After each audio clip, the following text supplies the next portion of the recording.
મારું નામ SD Dhobi, deputy chief fire officer, Rander zone. Fire control રૂમમાં કોલ મળેલો અને મારા મોબાઈલ પર પણ ફોન આવેલો હતો કે લોગમ બિલ્ડિંગની અંદર આગ લાગી છે, 14મા માળે ફાયર છે.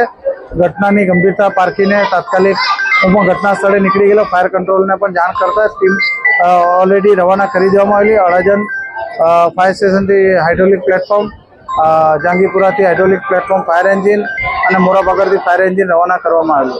ઘટના સ્થળે આવીને તાકીદે ઉપર ચડી જતા એક રૂમની અંદર આગ જણાઈ આવેલી, જે ફાયરની ટીમે અને જે રેસિડેન્ટમાં હતા એ લોકોએ આગ બુઝાવવાના પ્રયત્ન ચાલુ રાખેલા અને ફાયરની ટીમે આગ કંટ્રોલમાં લઈ લીધી. કોઈ જાનહાની છે નહીં. આગનું કારણ જાણવા નથી મળ્યું, પણ લગભગ વાયરો બળી ગયેલા છે, એટલે બહુતા શોર્ટ સર્કિટનું કારણ હોય છે.